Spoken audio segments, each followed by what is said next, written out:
of which is some interesting fashion choices. But on the positive side are the music and the movies. I think 80s movies are some of the best that have ever been made. And I'm going to prove it by reading the list of the number one movies each year from 1980 through 1989. Are you ready? 1980, Star Wars Episode 5, The Empire Strikes Back. 1981, Raiders of the Lost Ark. 1982, E.T. 1983, Star Wars Episode 6, Return of the Jedi. 1984, Ghostbusters. 1985, Back to the Future. 1986, Top Gun. 1987, Three Men and a Baby. I don't know how that one got in there. I really don't. 1988, Rain Man. And 1989, Indiana Jones and the Last Crusade. Quite a list, really. But of those, Back to the Future and Top Gun are the ones that I watch the most and resonate with me. And Top Gun, I mean, come on. The pilots, the planes, the dogfights, and that soundtrack, man. When Danger Zone comes on, you feel like you're in a plane, even though you've never flown a day in your life, and you're ready to take off of that carrier and get in the middle of that dogfight.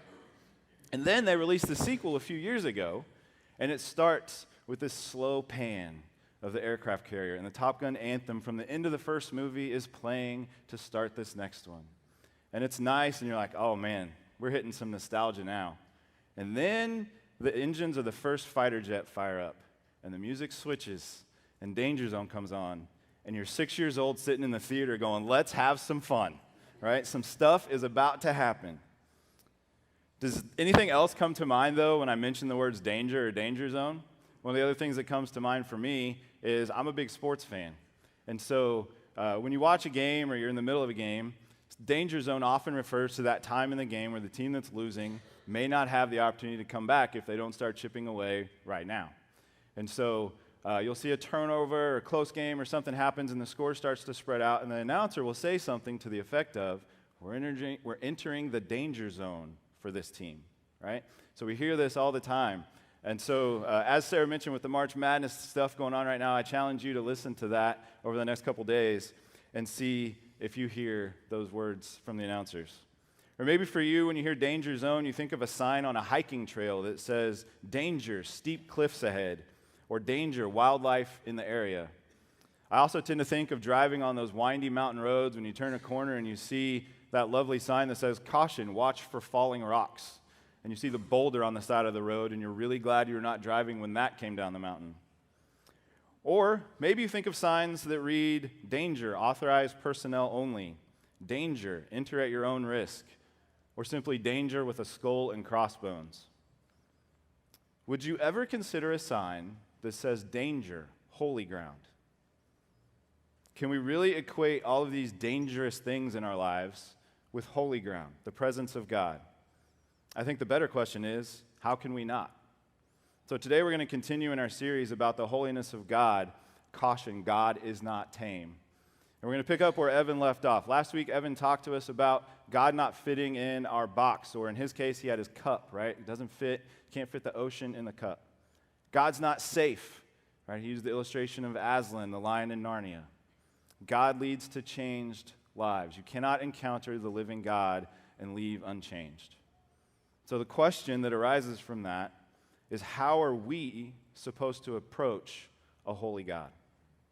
So I want to try something with you all. So yes, this is the audience participation. I do need you to do this with me. So I need you to close your eyes. And yes, I realize that's like public speaking. Number one, don't put your audience to sleep on purpose, but I'm going to risk it. And so I need you to close your eyes for just a moment. Now, picture God in front of you. What does he look like? Is he standing before you with his arms stretched wide, ready to embrace you? Is he standing with his arms folded across his chest? Is he seated on a throne? Are you in a room? Are you in the clouds? Is he alone? Does he even look like a person? Or is he represented by an object or some other being? Is it dark in the room, or is there a glow? So I want you to take a moment and just really grasp the picture that you're seeing. I'm going to give you a few seconds here.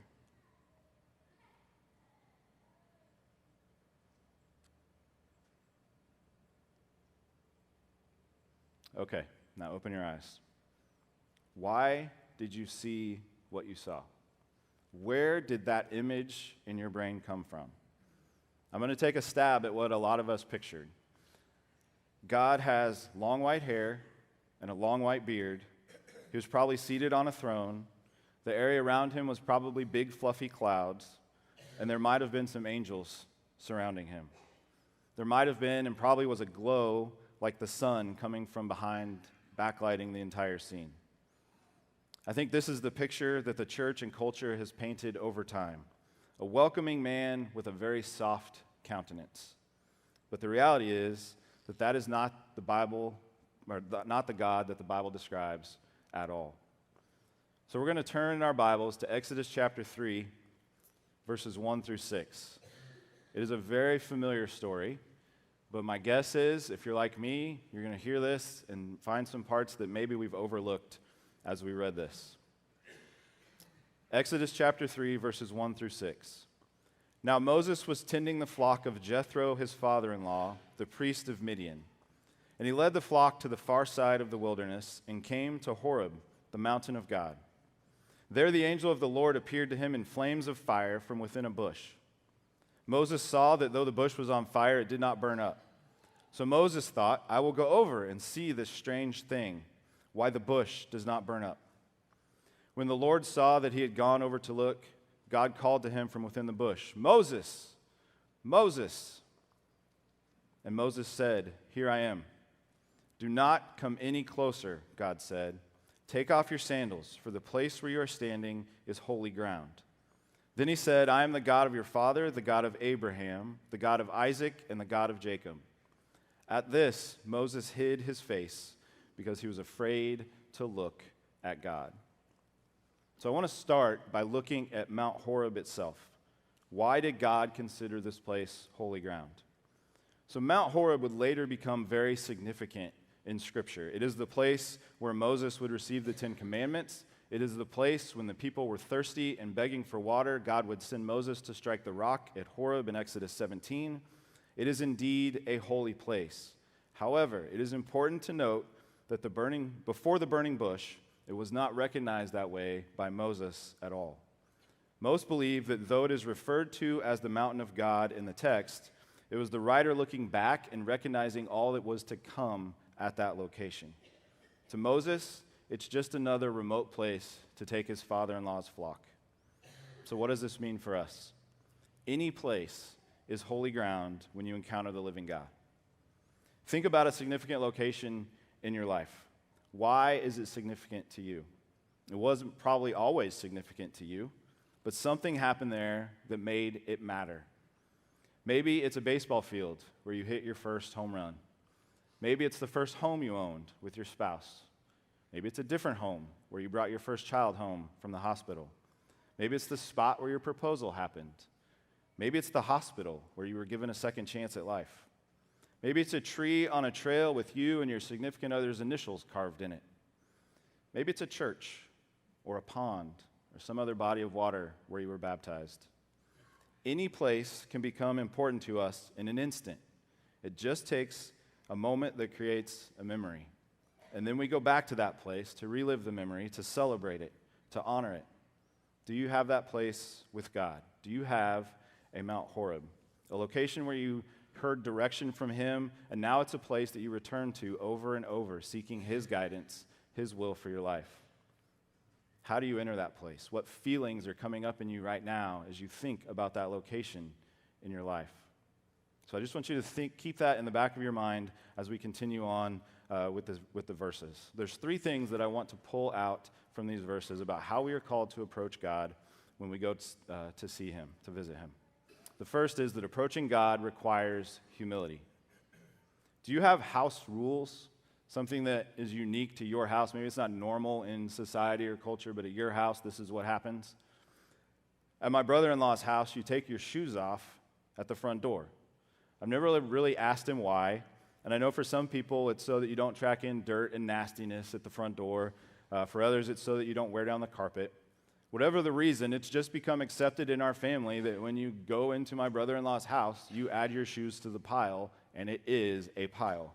There's a lot of shoes. My brother-in-law is a shoe salesman for New Balance, so there are a lot of shoes at his door. I don't do this at my own house, though. I keep my shoes on most of the time. And honestly, it's because I'm lazy. If something comes up, I want to be ready to go. Got to go to the store? I'm on it. Got my shoes on. Need to take the dog for a walk? Grab the leash. Let's go. You know, now that I say all that, I'm not lazy. I'm prepared. Why did God make Moses take off his shoes? The resounding answer that I found was humility. Moses would have been well aware, having been brought up in Egypt, that the Egyptian priests observed this custom in their temples. It is still observed today in Eastern religions before they enter temples.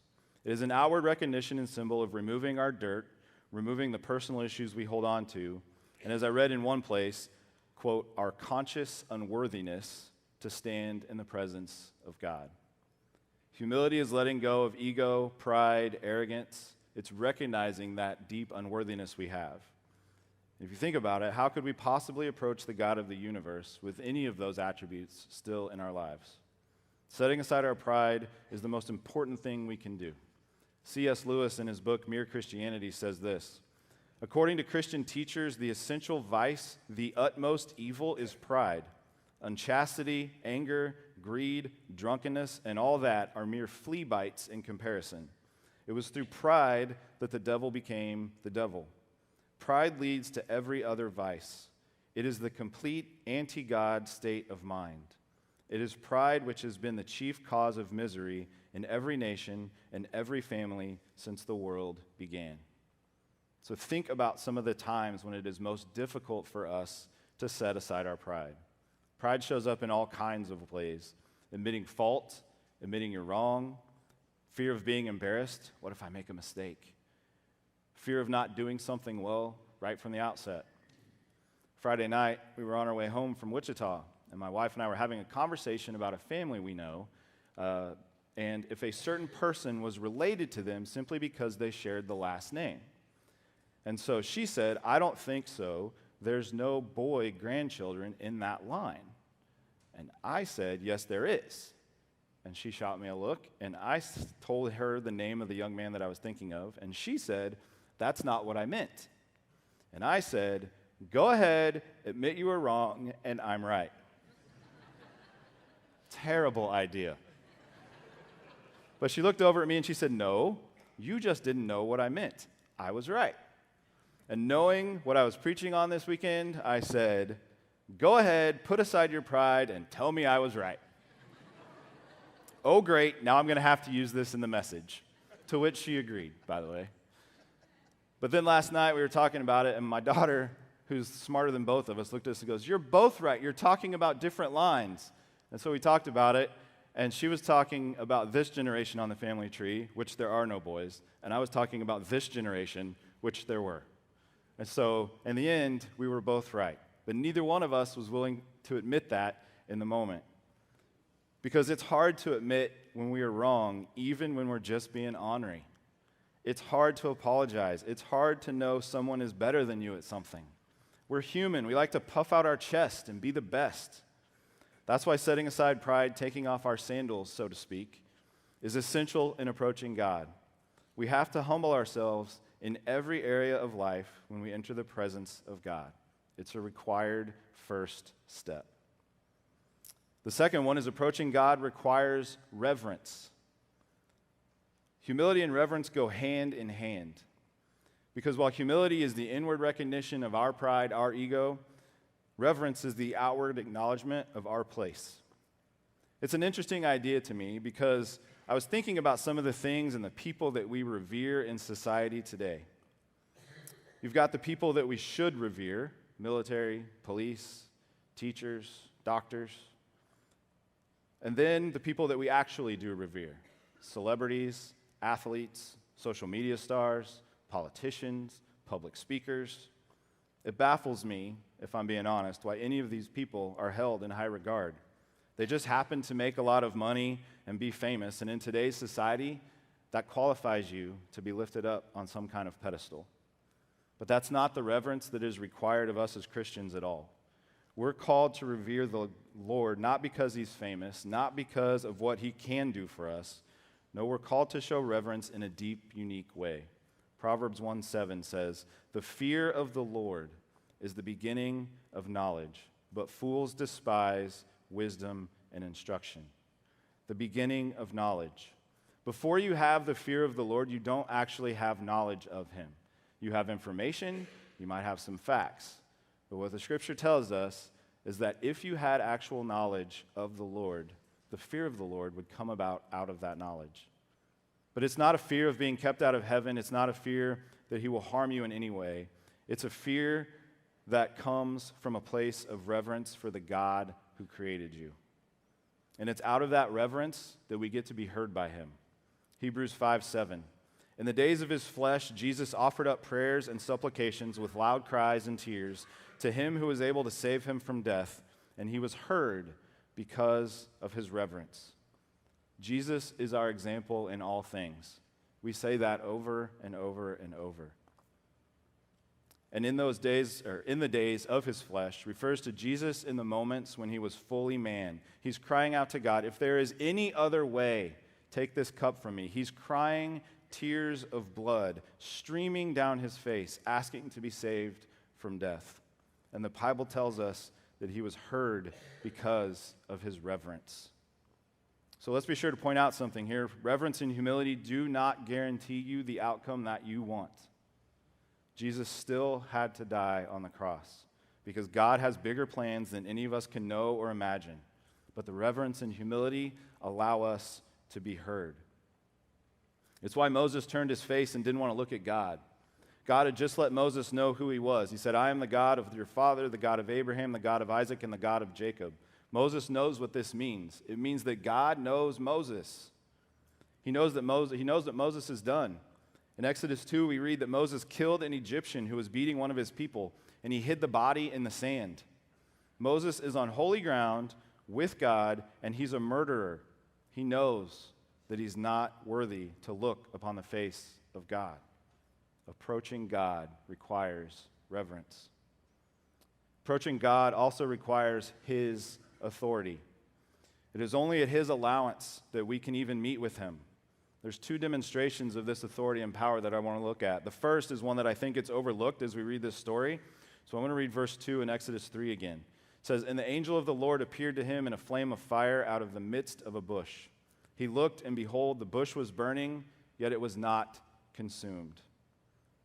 The bush was burning, but it didn't burn up.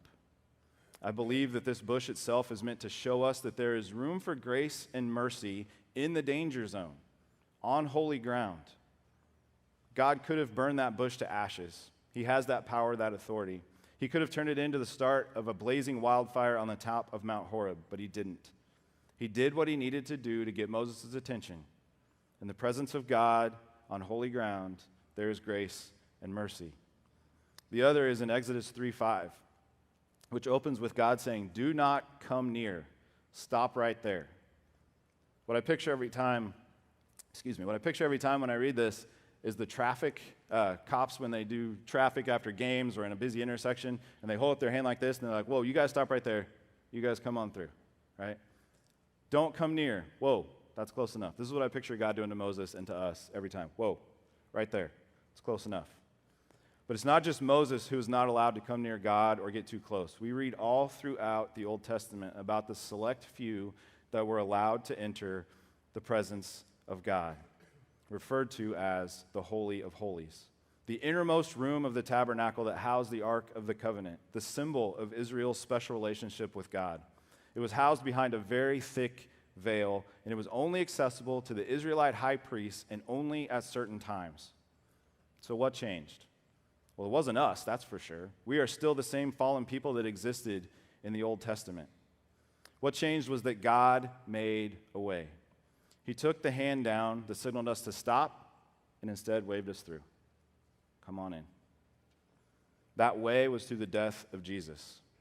And I think when we talk about the death of Jesus, we always talk about opening a door to heaven, the forgiveness of sins, and eternity with God. But at its core, I believe the death of Jesus was about access. Access to God now. We don't have to wait for heaven, and I think we miss that sometimes. In Matthew 27:50, we read the death of Jesus, and it says, Jesus cried out again with a loud voice and yielded up his spirit. Then in the very next verse, there is no delay, there is no discussion of the crowd, there is no discussion of the guards, of his body. 27:51 says this, and behold, the curtain of the temple was torn in two from top to bottom. The veil was torn, access granted now, immediately. The lock is off, the chains are off the gate, the key card entered or slid in, and the light turned green. Whatever image you want to use, God is available now. But it's only because he chose to be. Jesus' words tell us, I am the way, the truth, and the life. No one comes to the Father except through me. Thanks to Jesus, we all have access to God. But I actually think that is part of the problem we have today in our world, and why we've put God in a box, why we think he's a safe God, and why we forget who he is. The access we have to him has caused us to lose sight of who he actually is and the power and authority he wields. Let me say that again. The access that we have to him has caused us to lose sight of who he actually is and the power and authority that he wields. Because the veil was torn, because the Holy Spirit lives in us, God has become familiar. We've made him a soft, comfortable landing spot in times of trouble. We've made him a friend, giving us a pat on the back or a high five when things are going well. I really like what Nick said to me when we were talking about this message the other day. He said, the fact that God is accessible should move us to awe more than to a hug. We should have the same reverence, the same humility, the same fear as those in the Old Testament. God has not changed. Our access has changed. The rules have changed. We are no longer bound by Old Testament law. Jesus fulfilled that. But God is the same yesterday, today, and forever. So where does that land us? What do we do with humility, reverence, and his authority? Well, the answer can be found in Hebrews chapter 12, verses 28 and 29. But those verses start with the word therefore. And as you know, anytime it starts with the word therefore, you need to go back and see what it's there for. So, I'm going to start in Hebrews 12:18 with a description of God that should send us to our knees. Hebrews 12:18 through 27 says, for you have not come to what may be touched, a blazing fire and darkness and gloom and a tempest, and the sound of a trumpet and a voice whose words made the hearers beg that no further messages be spoken to them. For they could not endure the order that was given. If even a beast touches the mountain, it shall be stoned. Indeed, so terrifying was the sight that Moses said, I tremble with fear. But you have come to Mount Zion and to the city of the living God, the heavenly Jerusalem, and to innumerable angels in festal gathering, and to the assembly of the firstborn who are enrolled in heaven, and to God, the judge of all, and to the spirits of the righteous made perfect, and to Jesus, the mediator of a new covenant, and to the sprinkled blood that speaks a better word than the blood of Abel. See that you do not refuse him who is speaking, for if they did not escape when they refused him who warned them on earth, much less will we escape if we reject him who warns from heaven. At that time his voice shook the earth, but now he has promised yet once more, I will shake not only the earth but also the heavens. This phrase, yet once more, indicates the removal of things that are shaken, that is, things that have been made, in order that the things that cannot be shaken may remain. Okay, I'm going to stop right there for a second. A blazing fire, darkness, gloom, a tempest. If you're not familiar with that word, in the Old Testament it means a whirlwind or a storm. A voice that made hearers beg that no further messages be spoken because the instructions were so tough. A sight so terrifying that Moses said, I tremble with fear. We won't escape if we reject him who warns from heaven. He shook the earth, but next time he's shaken the heavens. He's going to remove everything except that which cannot be shaken. Does this sound like a gentle God to you? Does this sound like rainbows, unicorns, smiley faces, and teddy bears? No. So what do we do? Hebrews 12:28 through 29. Therefore, let us be grateful for receiving a kingdom that cannot be shaken. And thus, let us offer to God acceptable worship with reverence and awe. for our God is a consuming fire. Acceptable worship with reverence and awe. Everything leads back to worship. Humility, reverence lead us to worship him in all areas of our lives. When we pray, in Jesus' teaching on how to pray, we see humility and reverence on full display in the Lord's Prayer. It says, "Our Father who art in heaven, hallowed be thy name." Reverence. Your name is special. Your name is eternal. "Thy kingdom come, thy will be done on earth as it is in heaven." His authority. We want earth to resemble heaven. "Give us this day our daily bread." Humility. I can't provide for myself. It's only through your provision. "Forgive us our debts as we forgive our debtors." His authority to forgive. "And lead us not into temptation, but deliver us from evil." His authority, the only way to overcome evil. And then we add, "For thine is the kingdom and the power and the glory forever." Reverence. Reverence and awe when we sing. Music is such an emotional part of the human experience. Movies use music to set the stage for romance and mystery and action and horror. Sometimes you don't even have to see anything specific on the screen. You just hear the music and you know what's about to happen, like I mentioned earlier in Top Gun. My fear, though, is that we do that with worship songs. We use the music and the lyrics to move our emotions, to make it about us. We get goosebumps, and we think that's significant, rather than moving his heart. You see, the time we set aside in our services to sing isn't called worship because we sing about God. No, it's called that because we sing to him. And we do that from a place of reverence and awe. Think about some of these lyrics that we sing, and I want you to just hear the humility, reverence, and authority referenced. It's your breath in our lungs. Waymaker, miracle worker, promise keeper, light in the darkness. That is who you are. I'll take you at your word. If you said it, I'll believe it. I've witnessed your faithfulness. I've seen you breathe life within. So I'll pour out my praise again. And what we sang earlier tonight, this is our God. This is who he is. He loves us. There's so many more, but my point is this. Those lyrics take on a different tone. They set a different level of meaning when sung with reverence and awe to the God described in Hebrews. My current go-to song is called "No Survivors" by Jeremy Camp. If you haven't heard it, it's kind of an up-tempo rock song, but the lyrics hit home regarding humility and reverence. It says, "You told me it's your battle, God, so I need you to fight. Because if I'm going to live, then there's some things that need to die. My ego, my pride, my grip on this life, throw it all in the fire and leave no survivors." Humility, my ego, my pride, my grip on this life. Reverence, throw it in the consuming fire that is our God and turn it over to him. So we have prayer, we have songs, but ultimately it boils down to our everyday lives. The interactions we have with family and friends, coworkers, are to be worship. It all starts with recognizing who it is we serve every day, who it is that laid the foundation, who it is we represent as followers of Christ. Ephesians 5:21, submit to one another out of reverence for Christ. The fear of the Lord, the reverence that comes through that should infiltrate everything that we do. All of our life comes back to awe and reverence, which should always lead us to worship. Maybe for you that starts today with accepting him as your Lord and Savior for the very first time. The prayer room is open and we'll have some people over there ready to help you in that decision. Maybe for you, you just need somewhere to go to be alone with him. In a crowded room, you want to find a spot to be alone. The prayer room is open for that. In fact, if you go over there today, I encourage you to take your shoes off. The fear of the Lord is healthy. It's not fire insurance. It's not a free pass to do whatever you want. It's the beginning of knowledge. It's the recognition of his power and his authority. So we're going to continue to worship here in a moment. And my challenge for you today is this. At some point, close your eyes. Don't worry about the lyrics. You know the songs, especially the choruses.